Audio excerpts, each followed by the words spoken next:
আপনজন কেউ তাকে চাইল না, কেউ একটুখানি বুকের দুধ দিল না, কেউ মমতার উষ্ণতায় জড়িয়ে ধরল না, বরং এক টুকরো আবর্জনার মতো ফেলে দেওয়া হলো ময়লার স্তূপে।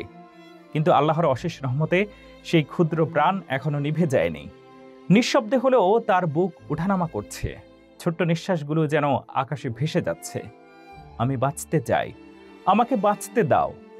গত 20 সেপ্টেম্বর ইলিয়টগঞ্জের নির্জন রাত, ভোরের আগে রাত প্রায় 3টা, শহরের এক কোণে ডাস্টবিনে পড়েছিল এক নবজাতক কন্যা শিশু, যে পৃথিবীতে এসেছিল নতুন আলো হয়ে, নতুন আশা হয়ে। অথচ নিষ্ঠুর বাস্তবতা তাকে জীবনের প্রথম মুহূর্তেই ঠেলে দিয়েছিল মৃত্যুর দ্বার প্রান্তে। মানুষের অমানবিক আচরণে সে যেন জন্ম নিয়েই শাস্তি পাচ্ছিল। সেই রাতেই ডাক্তার মুজিব নিউবর্ন ফাউন্ডেশনের হটলাইনে আসে জরুরি কল। খবর পাওয়া মাত্রই তাদের টিম ছুটে যায় ঘটনাস্থলে। ফেলে রাখা নবজাতককে মৃতপ্রায় অবস্থায় উদ্ধার করে দ্রুত নিয়ে আসা হয় বাংলাদেশ নবজাতক হাসপাতালে। ডাক্তাররা আপ্রাণ চেষ্টা করছেন তাকে বাঁচানোর জন্য। অধ্যাপক ডাক্তার মোহাম্মদ মুজিবুর রহমান তার ভিডিও বার্তায় বলেছেন, এই শিশু কোনো অপরাধ করেনি, তবু সে শাস্তি পাচ্ছে, ওর জন্য সবাই দোয়া করুন। তার কণ্ঠে ছিল বেদনা, ছিল মমতা, ছিল অসহায় এক আবেদন। আসলেই তো, আমাদের সামান্য ভালোবাসা আর আন্তরিক দোয়া হয়তো এই নিষ্পাপ প্রাণটিকে জীবনের আলো দেখাতে পারে।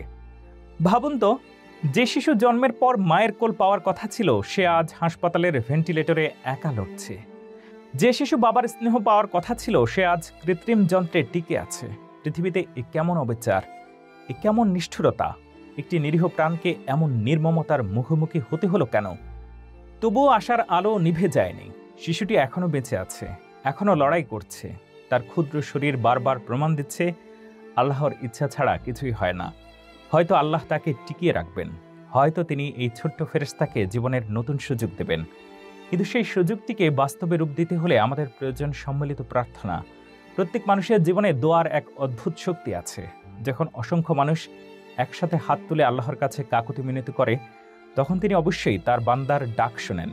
এই নিষ্পাপ শিশুর জন্য আমাদের দোয়া শুধু একটি অনুরোধ নয়, এটি এক ধরনের দায়িত্ব। কারণ প্রতিটি প্রাণ আল্লাহর দান, আর সেই প্রাণকে বাঁচানোই সবচেয়ে বড় ইবাদত। আসুন আমরা সবাই মিলে এই শিশুর পাশে দাঁড়াই। হয়তো আমরা হাসপাতালের বিছানায় গিয়ে তার মাথায় হাত রাখতে পারবো না, বুকের কাছে টেনে নিতে পারবো না, কিন্তু আমরা তার জন্য আল্লাহর দরবারে হাত তুলতে পারি। আমরা দোয়া করতে পারি, হে আল্লাহ, এই নিষ্পাপ শিশুটিকে রক্ষা করুন, তাকে সুস্থ করুন, তাকে নতুন জীবন দিন। আমাদের সমাজকে আরও মানবিক হতে হবে। আজকের এই ঘটনা আমাদের চোখে আঙ্গুল দিয়ে দেখিয়ে দিয়েছে, অবাঞ্ছিত গর্ভ, দারিদ্র্য কিংবা অমানবিক চিন্তাধারা কিভাবে একটি শিশুর জীবনকে শূন্যে ঠেলে দেয়। আমাদের বুঝতে হবে, শিশুটি অপরাধী নয়, বরং সমাজের ব্যর্থতার শিকার।